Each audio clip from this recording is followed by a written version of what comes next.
Assalamualaikum warahmatullahi wabarakatuh dan salam sejahtera kepada penonton semua. Okey, untuk topik kali ini kita akan bersembang mengenai makanan di hari raya. Pada kebiasaannya kita akan makan banyak makanan. So bila raya je kita makan banyak kan. Benda sedap, makanan sedap kan. Betul. Macam rendang, ketupat dan pelbagai lagi lah yang kita makan. Lepas tu pula kita akan pergi banyak-banyak rumah. Rumah pertama, rumah kedua, rumah ketiga, rumah keempat kan. Dan semua rumah hampir sama menyediakan makanannya tu.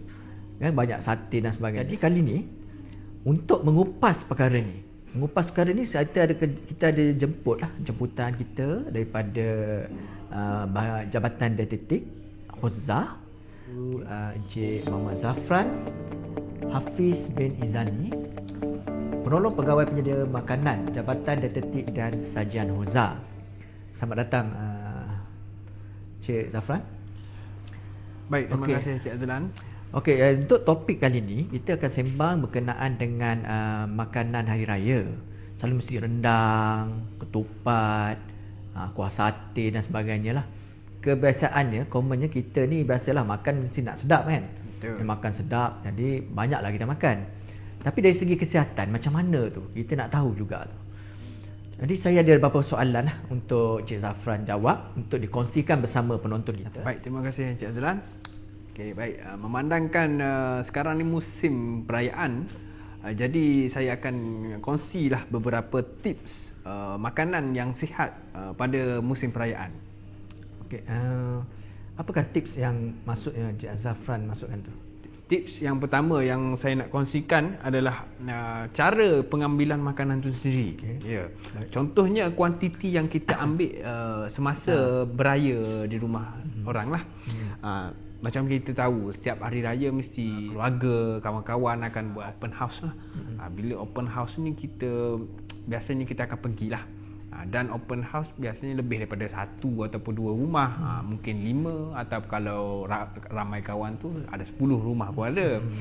Jadi bila kita pergi banyak rumah ni, tak semestinya kita makan banyak di setiap rumah tu.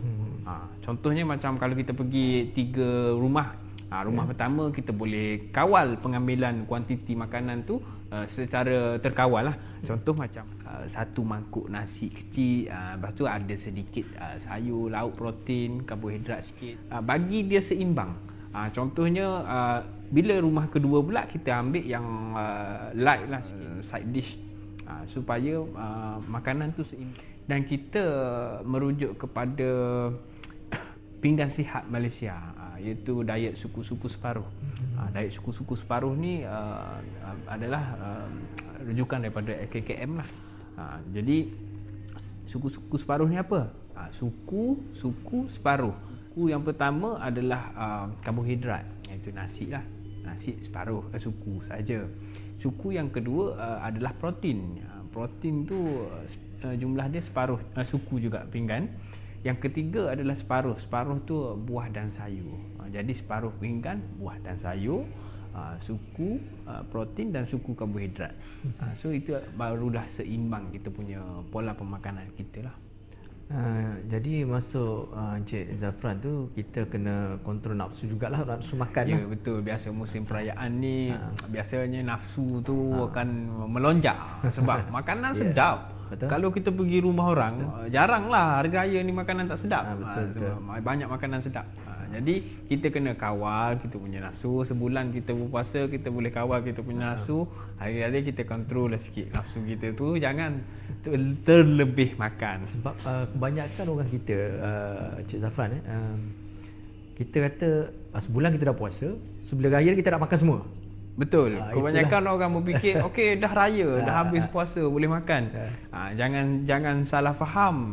Bila boleh makan, jangan makan secara berlebihan. Sebab ada juga beberapa kes makan sampai masuk hospital lepas raya. Sebab makanlah secara sihat. Okey, maksudnya kita kena beringatlah bila kita makan tu kan. Betul. Makan secara berhemah. Okey, bagi soalan kedua, bagaimana kita nak cukupkan pengambilan serat dalam makanan. Okey, untuk pengambilan serat ni adalah penting untuk kita sebenarnya sebab melancarkan sistem pembuangan kita yang boleh mengelakkan daripada sembelit. Okey, sebelum saya teruskan, mesti penonton nak tahu tu serat tu apa maksud serat tu. Baik, serat ni contoh makanan yang tinggi adalah sayur dan buah. Okey, biasanya musim perayaan ni ramai orang yang sembelit lah sebab dia makan secara banyak dan kurang serat. Bila kurang serat, sayur atau buah kurang, makan nasi lah, makan sate lah, rendang apa semua, soto lah semua, tapi tak ada serat, tak ada buah, tak ada sayur. Jadi mereka akan mengalami sembelit lah. Bila kita seimbang dengan adanya serat, sayur dan buah ni, so masalah pencernaan kita kurang lah. Baik, untuk soalan ketiga pula ya. Apakah cara bagi mengurangkan pengambilan makanan dan minuman manis ketika di hari raya? Baik, tips ni boleh diguna pakai kepada tuan rumah jugalah. Bila kita sebagai tuan rumah, kalau kita dah ada makanan yang heavy, berat ataupun makanan yang berminyak, nasi dan sebagainya lah, so kita kena sediakan air masak, buah-buahan ataupun makanan yang optional, pemilihan makanan yang lebih, orang panggil lebih sihat lah. Mungkin tuan rumah boleh kurangkan gula ke? Ya, betul. Jangan terlalu manis air, tak apa. Kalau manis sangat, yelah, manis memang air tawar tak sedap, tapi kalau manis sangat sampai tak boleh nak telan tu tak boleh jugalah. Jadi sediakan kalau boleh macam ada salad, ada buah-buahan, ada sayur-sayuran, so boleh seimbang lah. Ada juga yang saya ketahui jugalah. Adakah teh tarik ni dibuat oleh susu kan? Adakah teh tarik tu sihat ke? Sebenarnya teh tarik ni dia ada dua versi sebenarnya. Okey, dia ada versi teh tarik sihat dan versi teh tarik yang tak sihat. Yang biasalah normal yang tak sihat tu macam kita minum kat kedai, dekat kedai kopi. Kalau kita tengok gelas tu, kadang-kadang sampai separuh susu pekat. Susu pekat yang diguna tu yang menjadikan teh tarik tu tak sihat. Jadi dia terlalu manis dan susu pekat tak baik untuk kesihatan lah. Itu yang sedap tu. Ya, betul. Yang sedap itu adalah racun, yang pahit itu adalah ubat. Jadi cara dia, kita boleh tukar teh tarik tu dengan teh tarik yang sihat. Teh tarik yang sihat tu kita boleh gantikan susu pekat tu dengan susu rendah lemak dan sedikit gula untuk balancekan rasa dia. Gula tu gula putih atau gula perang? Gula putih pun boleh, asalkan dia tidak melebihi had ataupun separuh sudu ataupun sudu teh sahaja. Bagi dia ada rasa manis sikit, tak perlu manis sampai tak boleh nak telan lah. Okey, untuk segmen kita ni kita ada satu soalan terakhir.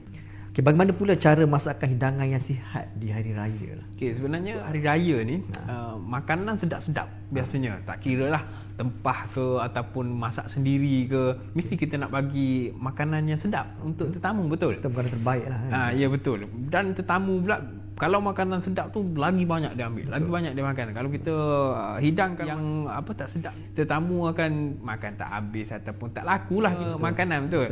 Jadi ada beberapa tips untuk makanan tu, menjadikan makanan tu ataupun menu kita sihat.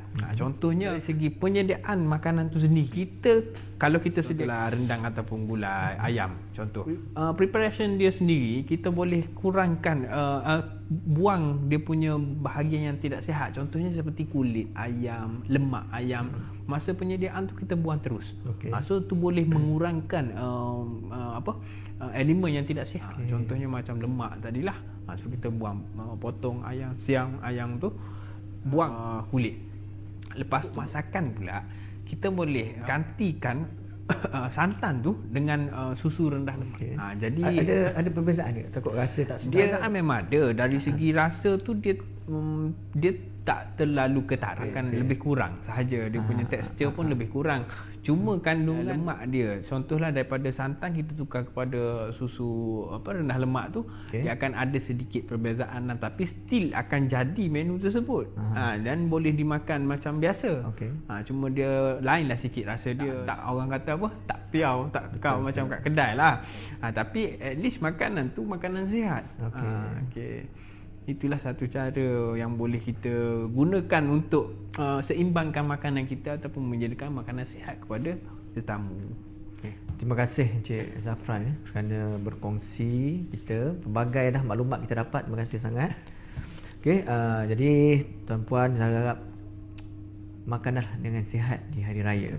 Okey, biar kita di hari raya kita berpuasa, kita dapat mengurangkan berat badan kita, dapat jadi lebih sihat, dan selepas raya pun kita akan meneruskan kesihatan kita lebih baik. Okey, itu saja perkongsian kita pada Sembang Santai Kesihatan Hozza kita pada hari ini.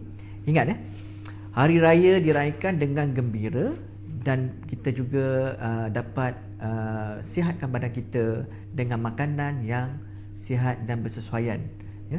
Untuk akhir kata, jangan lupa follow Hozza TV dan TikTok Hozza Mai. Yang lebih banyak tips kesihatan yang akan menarik yang kita akan berikan. Jumpa lagi di episod akan datang.